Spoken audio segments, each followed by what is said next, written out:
This is a demo sound of Yummy.com. Oke, kembali lagi di channel belajar farmasi klinis.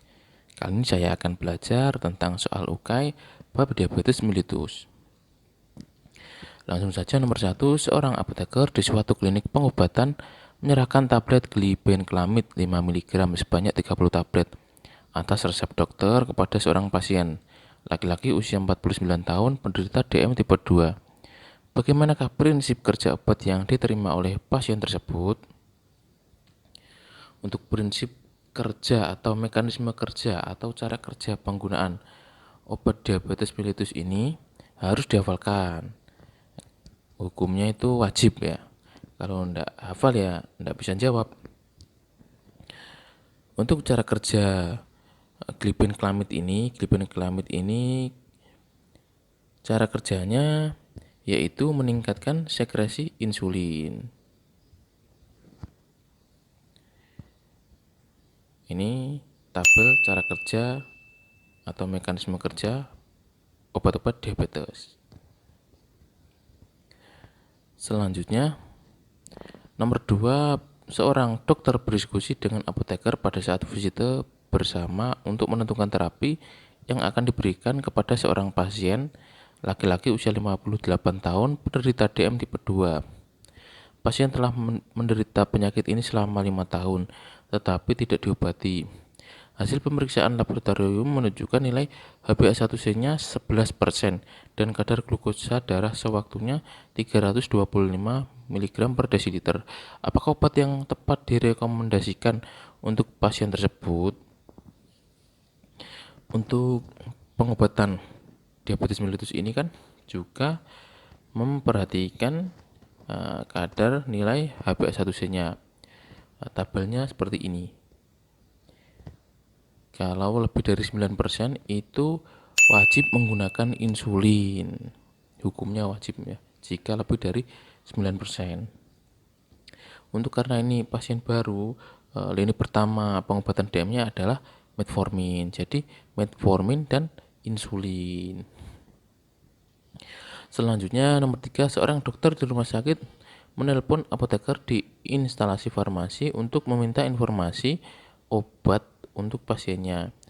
Pasien adalah seorang wanita hamil dan sedang menderita hipertensi dan diabetes mellitus. Dokter akan meresepkan antihipertensi dan antidiabetes yang aman untuk pasien tersebut. Apakah yang tepat direkomendasikan kepada dokter tersebut? Untuk posisi pasien hamil itu wajib menggunakan insulin ya. Jawabannya insulin yang pertama untuk anti diabetesnya ya, untuk diabetes mellitusnya.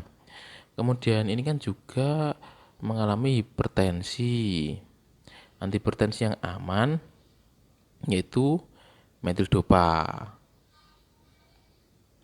Jadi jawabannya adalah E. Selanjutnya nomor 4, seorang pasien anak usia 7 tahun dilarikan ke IGD rumah sakit dikarenakan tiba-tiba tidak sadarkan diri. Hasil pemeriksaan laboratorium menunjukkan kadar glukosa darah pasien sebesar 457 mg per desiliter dan HbA1c-nya 6%.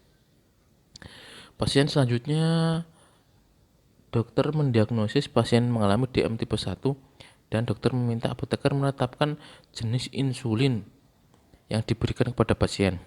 Apakah jenis insulin yang tepat diberikan kepada pasien tersebut? Ini posisinya pasien masuk IGD ya. Jadi harus dilakukan tindakan yang cepat. Maka dibutuhkan insulin yang kerja cepat.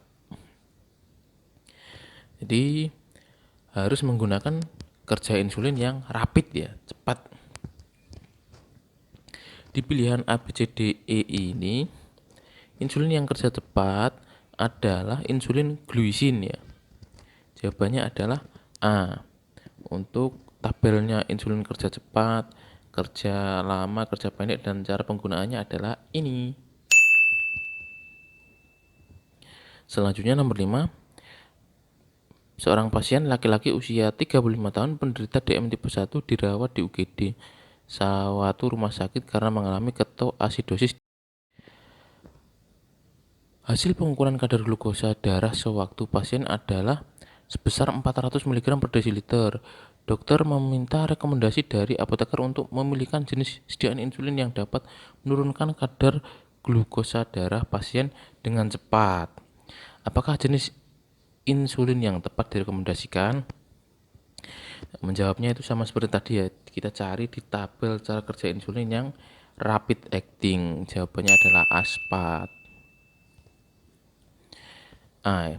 Selanjutnya nomor 6, seorang pasien laki-laki usia 50 tahun penderita DM tipe 2 sejak 10 tahun yang lalu dibawa ke IGD rumah sakit dengan kondisi tidak sadar dan ditemukan glukosa darah 550 mg per desiliter. Dokter akan meresepkan insulin untuk menurunkan kadar glukosa darah pasien tersebut. Apakah insulin yang tepat untuk penanganan hiperglikemia pasien tersebut? Kasusnya ini sama, pasien masuk ke IGD. IGD ini kan gawat darurat, penanganannya harus cepat. Untuk glukosanya ini sangat tinggi sekali ya, 550 harus diturunkan dengan insulin kerja cepat ya. Jadi jawabannya adalah aspat. Selanjutnya nomor 7, seorang pasien DM tipe 1 masuk UGD suatu rumah sakit dengan kadar glukosa darah sewaktu sebesar 450 mg per desiliter. Apakah insulin yang tepat diberikan untuk menurunkan kadar glukosa pasien tersebut? Ini kasusnya juga sama seperti nomor-nomor sebelumnya, tapi kalau nomor sebelumnya itu kan jelas ya, aspat, cepat. Ini tidak ada pilihan aspat. Maka dari itu kita harus mencari insulin yang kerjanya cepat selain insulin aspat, yaitu insulin lispro. Itu sama, kerjanya juga cepat. Selanjutnya nomor 8, seorang pasien laki-laki penderita DM tipe 2 rutin mengkonsumsi metformin secara teratur selama 3 tahun. Pasien juga teratur berolahraga dan menjalankan diet yang sesuai untuk penderita DM. Hasil monitoring menunjukkan bahwa nilai HbA1c pasien adalah 8% dan pasien tampak putus asa dengan pengobatan yang dijalani. Apakah tindakan yang tepat untuk dilakukan sebagai apoteker? Ini pasien sudah melakukan diet, olahraga, tapi HbA1c-nya itu masih 8%. Ini kan sudah mengkonsumsi metformin. Untuk penggunaan terapi antidiabetik oral ini kan ini ya, pertama itu monoterapi. Kalau monoterapi belum bisa menurunkan, ditambah jadi 2 ya, terapinya 2 terapi antidiabetik oral. Jadi jawabannya adalah mengusulkan pengobatan kombinasi metformin dengan glibenclamid. Kalau tidak ada glibenclamid ya, glimepirid juga bisa. Jawabannya adalah D. Nomor 9, seorang pasien perempuan usia 56 tahun datang ke IGD dengan keluhan nyeri di bagian jempol ibu jari kaki kanan. Terlihat kemerahan dan bengkak. Diketahui pasien tipe DM tipe 2 sejak 5 tahun ini. Pasien akhir-akhir ini sering lupa minum obat DM, metformin dan glibenclamid. Pemeriksaan glukosa darah sewaktu saat di IGD 276 mg per desiliter. Dokter akan meresepkan obat untuk mengurangi gejala nyeri pasien. Apakah obat yang tepat direkomendasikan? Untuk penyakit diabetes ini, diabetes ya, jika terjadi kerusakan jaringan, biasanya kan ada diabetic foot infection ya, kerusaknya itu dari jaringan kaki dulu diabetes ini. Jadi terjadi neuropati ya, diabetic neuropati perifer, itu menggunakan terapi gabapentin ya untuk neuropati. Pilihan-pilihan lainnya itu kan tidak untuk neuro ya. Jadi jawabannya adalah B, gabapentin. Selanjutnya nomor 10, seorang perempuan usia 69 tahun dibawa ke instalasi gawat darurat. Riwayat penyakit DM sejak 14 tahun yang lalu. riwayat obat kombinasi glibenclamid dengan akar. Setelah dilakukan pemeriksaan, pasien dinyatakan mengalami hiperglikemik atau asidosis. Kemudian dokter memutuskan untuk memberikan injeksi insulin. Apakah jenis insulin yang tepat direkomendasikan? Nah, ini sama lagi kasusnya juga di IGD. Maka perlu diberikan insulin kerja cepat atau rapid atau aspat atau lispro. Ya, cari insulin yang kerja cepat. Jawabannya adalah B. Kemudian selanjutnya nomor 11. Seorang pasien laki-laki usia 67 tahun penderita DM tipe 2 dirawat di suatu rumah sakit karena mengalami infeksi pada kaki. Pasien juga mengalami nefropati diabetik dan rutin menjalankan terapi hemodialisa 1 kali seminggu. Berarti ada gangguan fungsi ginjal. Makanya di HD hemodialisa ya. Dokter yang menangani pasien berdiskusi dengan apoteker mengenai pemilihan antibiotik yang aman bagi pasien. Apakah golongan antibiotik yang harus dihindari dokter untuk diresepkan pada pasien tersebut? Untuk menjawab kasus ini, kita harus punya sumbernya. Nah, ini adalah sumbernya. Kenapa menjawab aminoglikosida? Karena aminoglikosida ini tidak diserap melalui saluran cerna, sehingga harus diberikan secara parenteral untuk infeksi sistemik. Ekskresi terutama melalui ginjal dan terjadi akumulasi pada gangguan fungsi ginjal. Itu yang menyebabkan aminoglikosida ini tidak direkomendasikan untuk pasien diabetes mellitus. Kemudian contoh obat-obat antibiotik aminoglikosida yaitu gentamisin, kanamisin, tobramycin, neomycin, amikacin, dan streptomycin. Kemudian netmisilin. Begitu. Selanjutnya nomor 12.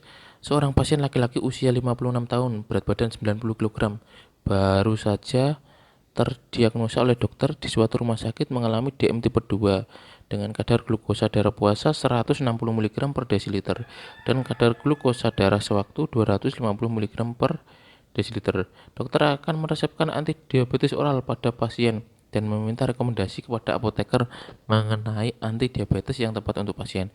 Apakah antidiabetes lini pertama yang tepat untuk pasien tersebut? Soal ini jelas sekali ya, menyebutkan bahwa yang ditanyakan itu antidiabetes lini pertama. Jawabannya adalah metformin. Lini pertama, kemudian baru terdiagnosa DM, itu jawabannya adalah metformin. Kemudian selanjutnya nomor 13, seorang pasien perempuan usia 46 tahun memiliki kadar gula darah puasa sebesar 140 mg per desiliter. Rata-rata nilai HbA1c-nya adalah kurang dari 7%. Dokter mendiagnosis pasien tersebut menderita DM tipe 2 dan menganjurkan pasien untuk melakukan terapi nutrisi medis, olahraga secara teratur. Dokter juga akan meresepkan suatu obat monoterapi untuk mengontrol kadar gula pasien tersebut. Apakah obat yang tepat untuk pasien tersebut? Jawabannya juga sama, metformin ya. Monoterapi pengobatan DM pertama itu adalah menggunakan metformin ya, golongan biguanid ini. Jadi monoterapi pertama, lini pertama, pasien baru menggunakan metformin dahulu. Selanjutnya nomor 14, seorang pasien laki-laki usia 45 tahun penderita TB dan DM tipe 2 berkonsultasi dengan apoteker di instalasi farmasi suatu rumah sakit mengenai pengobatannya. Pasien mengatakan mengalami peningkatan kadar gula darah setelah menjalankan terapi dengan obat TB, GD2-PP, glukosa darah 2 jam, posprandial.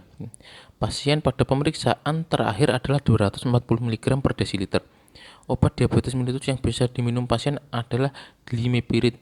Apakah rekomendasi yang tepat disampaikan kepada dokter mengenai menangani pasien? Jawabannya adalah mengganti glimepiride dengan metformin. Selanjutnya nomor 15, seorang pasien DM tipe 2, ibu menyusui, usia 34 tahun berkonsultasi dengan dokter di suatu klinik untuk pengobatan penyakitnya. Dokter ingin meresepkan antidiabetes oral atas permintaan pasien dan meminta pendapat apoteker apakah antidiabetes yang aman disarankan kepada dokter untuk pengobatan pasien tersebut. Paling aman adalah metformin ya, karena di sini metformin tidak ada. Kita lihat dulu. Tolbutamid, klorpropamid, tolazapamid ini di Indonesia ada atau enggak? Nggak tahu ini. Glipizid ini golongan sulfonylurea ya. Yang jawabannya yang paling mendekati adalah glipizid ya. C. Selanjutnya nomor 16, seorang DM tipe 2 laki-laki usia 52 tahun dirawat pada suatu rumah sakit dengan hasil pemeriksaan laboratorium pasien pada saat ini adalah HbA1c-nya 9,5%, GDP glukosa darah puasa 228 mg per desiliter. Dokter akan meresepkan obat untuk menurunkan nilai HbA1c-nya dan kadar glukosa puasa. Bagaimana konsep pengobatan yang tepat untuk pasien tersebut? Ini kalau glukosa darahnya itu enggak glukosa darah ya, HbA1c. HbA1c-nya itu lebih dari 9 itu harusnya sudah menggunakan insulin dengan kombinasi antidiabetik oral. Untuk menurunkan nilai HbA1c-nya dengan kadar glukosa darah puasa. Ini bisa menggunakan terapi kombinasi dengan 3 jenis antidiabetik oral itu bisa, kemudian menggunakan insulin dan antidiabetik oral ini juga bisa. Jadi bisa, kemudian C juga bisa. Selanjutnya nomor 17, seorang pasien laki-laki usia 50 tahun penderita DM tipe 2 mengalami penyakit TB dan mendapatkan pengobatan dengan antituberkulosis kategori 1 yang terdiri dari 2 RTE dan 4 HR3. Setelah menggunakan obat tersebut, kadar glukosa darah pasien menjadi tidak terkontrol. Pasien menggunakan glibenclamid 5 mg per hari. Apoteker menyimpulkan bahwa keadaan yang dialami pasien ini disebabkan karena efek dari interaksi obat. Apakah obat-obatan yang mengalami interaksi dalam pengobatan tersebut? Untuk obat TB ini yang sering berinteraksi dengan obat lain adalah R-nya ini ya, rifampicin. Rifampicin ini berinteraksi dengan glibenclamid. Jadi glukosa darahnya tidak terkontrol. Jawabannya adalah B. Selanjutnya nomor 18, seorang dokter di suatu rumah sakit sedang berdiskusi dengan apoteker mengenai penyakit yang dialami pasiennya. Dokter mencurigai bahwa pasien mengalami DM tipe 2 yang disebabkan oleh efek samping obat. Pasiennya adalah seorang laki-laki usia 50 tahun rutin mengkonsumsi prednison setiap hari untuk meredakan nyeri sendinya yang dideritanya. Apakah landasan ilmiah yang dapat menjelaskan hal tersebut? Ya.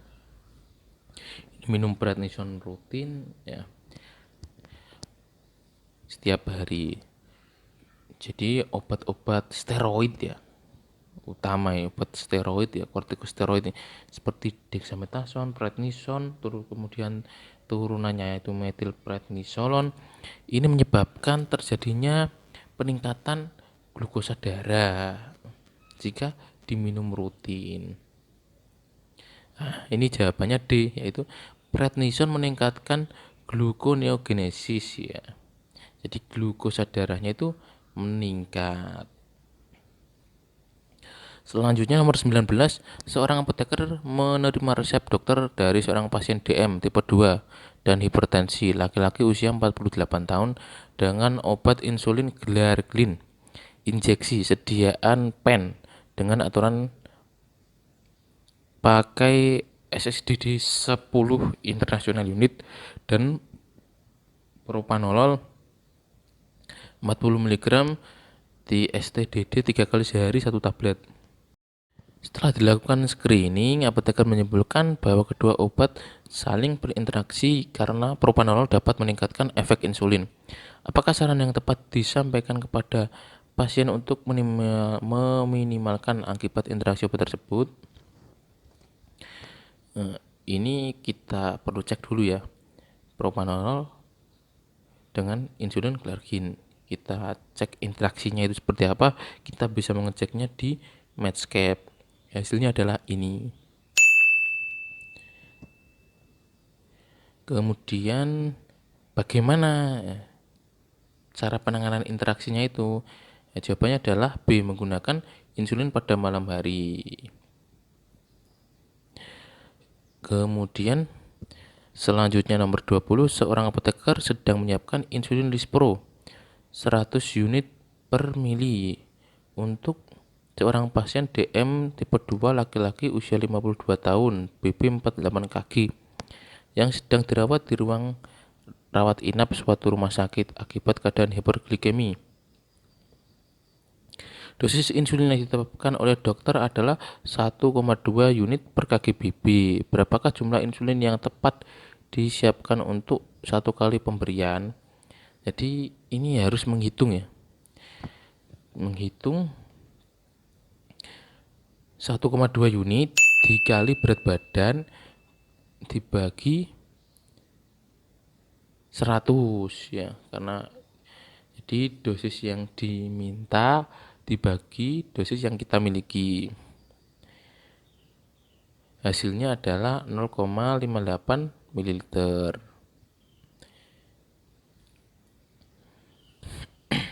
Selanjutnya nomor 21.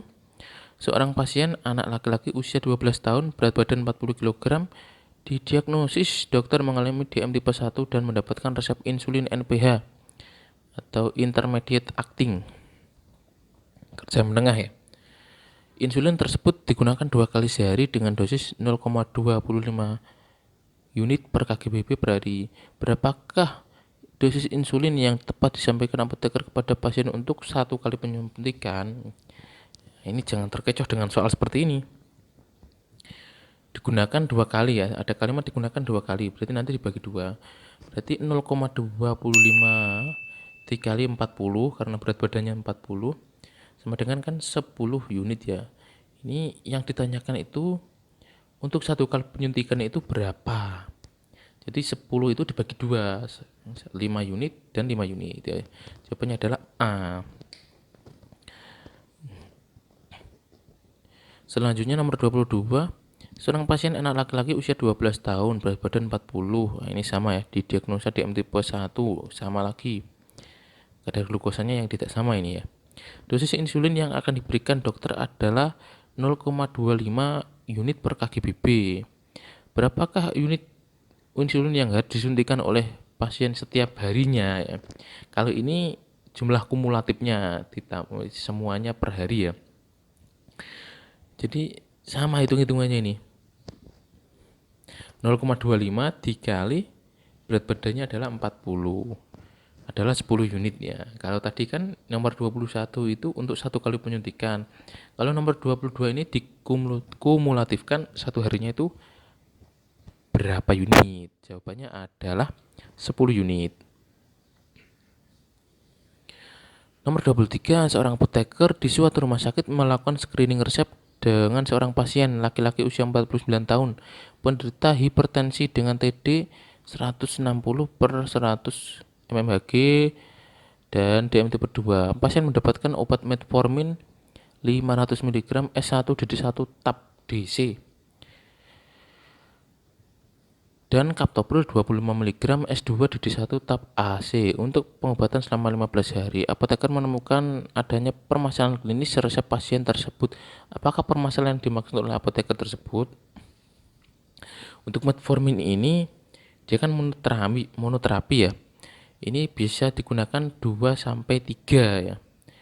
Jadi 2 sampai 3 tablet per hari ya. Jadi 1000 sampai 1500 mg per hari.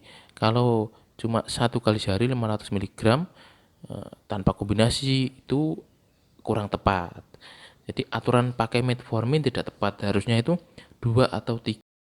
Selanjutnya nomor 24, seorang pasien DM tipe 2 laki-laki usia 52 tahun dirawat pada suatu rumah sakit dengan hasil pemeriksaan laboratorium HbA1c 10,5%, GDP 190 mg per desiliter. Pasien mendapatkan resep obat tablet metformin XR nomor 7 S1DD1 tab BC dan tablet Gliben S3DD1 tab DC. Apoteker melakukan screening terhadap resep pasien. Apakah permasalahan yang terdapat dalam resep tersebut? Nah, ini glibenclamid itu kan setelah tidak bisa dimonoterapi dengan metformin lini pertamanya, baru diberikan terapi kombinasi dengan golongan sulfonylurea, glibenclamid, glimepiride. Itu glibenclamid atau glimepiride itu cukup 1 di pagi hari sebelum makan, kemudian dikombinasi dengan metformin. Karena ini glibenclamidnya itu 3, ini jadi kurang tepat. Harusnya itu S1DD1 AC ya, sebelum makan antikoinam. Jadi jawaban yang paling tepat adalah aturan pakai glibenclamid tidak tepat, harusnya 1 kali sehari. Jawabannya adalah B. Selanjutnya nomor 25, seorang pasien laki-laki usia 50 tahun penderita DM tipe 2 datang ke apotek membawa salinan resep seperti berikut ini. Glibenclamid 5 mg nomor 30. Nah, ini DET XL, ini seperti soal kemarin ini yang soal kopi resep ini. Ya, XL ini 40 ya. Jadi ITER 2 kali. Jadi ada DET ORIC, ITER 1 kali, ITER 2 kali. Jadi 3 kali pengambilan. 3 kali pengambilan dikali 1 pengambilannya 30, jadi 90. 90 dikurangi XL 40. 90 dikurangi 40 sama dengan 50 tablet. Jawabannya adalah B. Selanjutnya nomor 26, seorang DPM tipe 2 laki-laki usia 52 tahun datang ke apotek untuk menebus resep dengan obat metformin XR 500 mg nomor 15 dan glibenclamid nomor 15 dan tablet gabapentin 300 mg nomor XLII. Berapakah jumlah tablet gabapentin yang diserahkan kepada pasien? Untuk nomor 26 ini harus bisa membaca angka Romawi ya. Ini XL ya. XL, X itu 10, L itu 50. Kalau yang kecil di depannya itu berarti dikurangi 40 ya. Sama seperti nomor 25 ini kan XL itu 40. Kemudian duanya itu garis radius 2 itu 2, berarti jawabannya adalah 42. Jawabannya adalah D. Selanjutnya nomor 27, seorang apoteker menjelaskan penggunaan insulin glargine sediaan pen S1DD10 International Unit SC kepada seorang pasien DM tipe 2 pada saat menebus resep dokter di sebuah apotek. Apotek menjelaskan bahwa insulin disuntikkan secara subkutan pada perut dan bawah pusarnya. Penyuntikan kedua dilakukan besok hari jam yang sama di dekat lokasi suntikan sebelumnya. Berapakah jarak penyuntikan yang tepat disampaikan kepada pasien? Jarak penyuntikan insulin itu 5 sampai 6 cm ya. Untuk gambarnya seperti ini. Selanjutnya nomor 28, seorang pasien laki-laki usia 46 tahun penderita DM tipe 2 datang ke apotek menebus resep dengan obat Acarbose 25 mg S3DD1 tab DC. Apoteker menyerahkan obat kepada pasien dan memberikan informasi obat. Bagaimanakah aturan pakai obat yang tepat disampaikan kepada pasien tersebut? Durantecoenam ya, DC ini kan artinya saat makan ya, durantecoenam. Jadi obat ini digunakan pada saat makan suapan pertama. Selanjutnya nomor 29, seorang pasien laki-laki usia 52 tahun menderita DM sejak 5 tahun, memiliki kadar glukosa darah 350 mg per desiliter, sehingga dokter meresepkan insulin untuk pertama kali bagi pasien. Pasien datang menemui apoteker di instalasi farmasi setelah 2 hari menggunakan insulin dengan keluhan sering gemetar, pusing, berkeringat dingin. Pasien tidak mau makan karena khawatir dapat meningkatkan kadar glukosa darahnya. Apakah saran yang tepat disampaikan? terkait dengan pengatasan masalah tersebut? Jadi ada rasa. Jawabannya adalah D. Menginformasikan penggunaan insulin setelah makan, agar pasien itu tidak derdek, tidak gemeter, tidak keluar keringat dingin. Makan dulu baru suntik. Selanjutnya nomor 30, seorang pasien perempuan usia 50 tahun menderita DM tipe 1 mendapatkan pengobatan dengan insulin reguler. Pada saat menebus obat di apotek, pasien bertanya kepada apoteker mengenai apakah yang harus dilakukan ketika insulin tidak sengaja dimasukkan dalam freezer ya. Ini kan kesalahan ya, insulin ini benar pada suhu dingin tapi tidak dimasukkan dalam freezer. Apakah jawaban yang tepat dari pertanyaan pasien tersebut? Insulin tidak boleh digunakan dan harus langsung dibuang karena sudah salah dalam penyimpanan ya. Harusnya disimpan dalam pintu daun kulkas ya. Pintu kulkas ya. Di lawangnya kulkas itu loh. Selanjutnya nomor 31, seorang pasien laki-laki usia 65 tahun, berat badan 65 kg, tinggi badan 170 cm, pasien DM tipe 2 semenjak 15 tahun yang lalu. Telah lama menggunakan antidiabetes oral, akan tetapi kadar glukosa darah belum terkontrol dengan baik, sehingga dokter menambahkan terapinya dengan insulin. Sediaan insulin yang diresepkan dokter adalah Humulin 30/70 insulin mixed. Insulin mixed ini insulin campuran. Apakah arti dari 30 dan 70 pada sediaan tersebut? Kita lihat sediaan Humulin dulu ya. Ini adalah contoh sediaan Humulin ya. Jadi 30% reguler ya dan 70% NPH.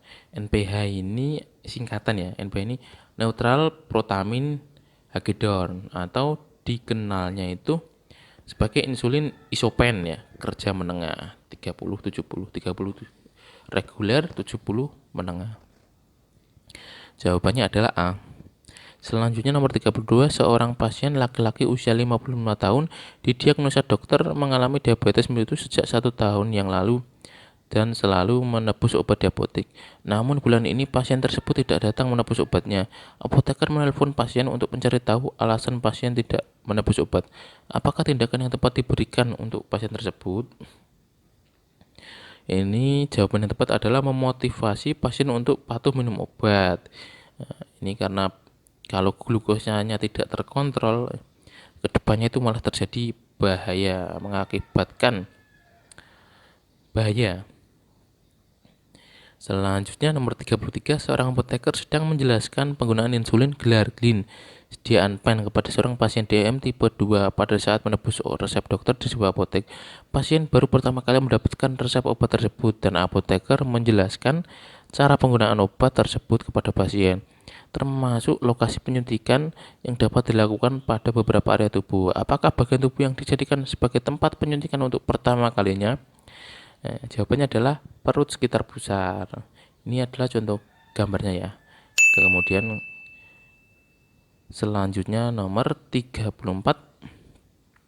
seorang DM tipe 2 laki-laki usia 52 tahun datang ke apotek untuk menebus resep dengan obat tablet metformin SR 500 mg nomor 15 S1/1 tab BC dan tablet glibenclamid 5 mg nomor 15, gabapentin nomor berapa ini? XL 42 sama sebenarnya.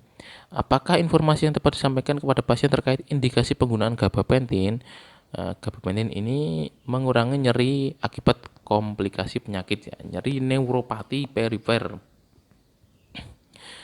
Selanjutnya nomor 35, seorang pasien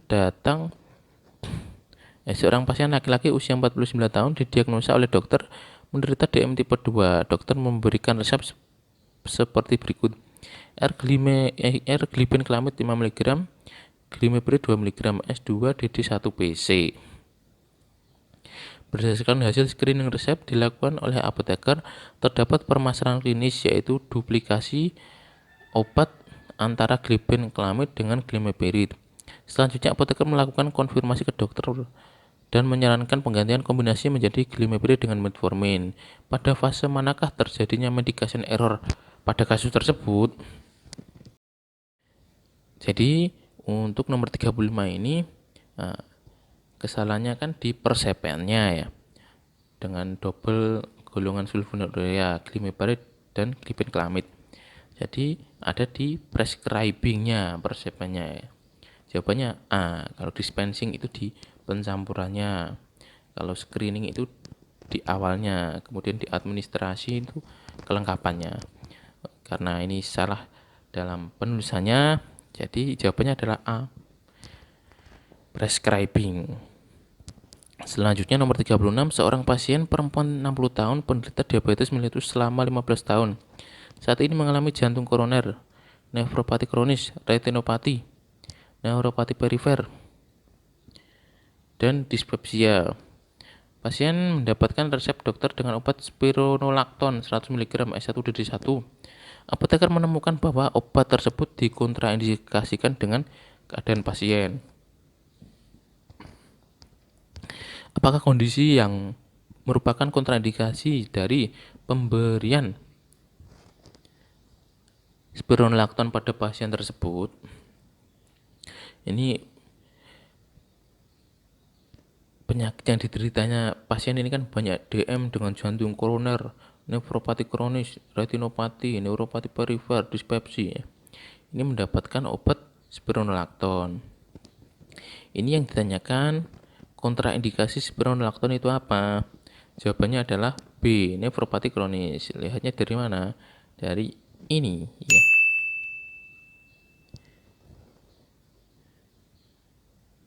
Untuk spironolakton ini dilihat di kolom P-nya.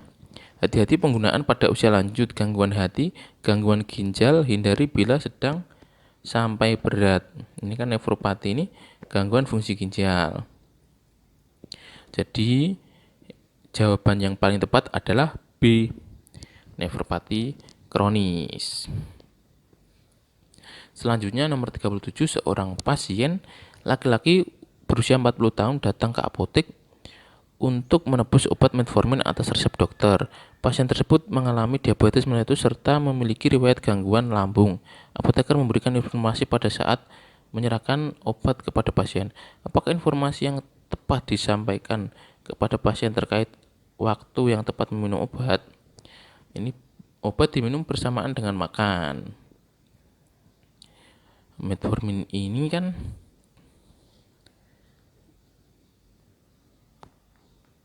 metformin ini kan bisa DC, bisa sudah makan, saat makan bisa, sudah makan bisa.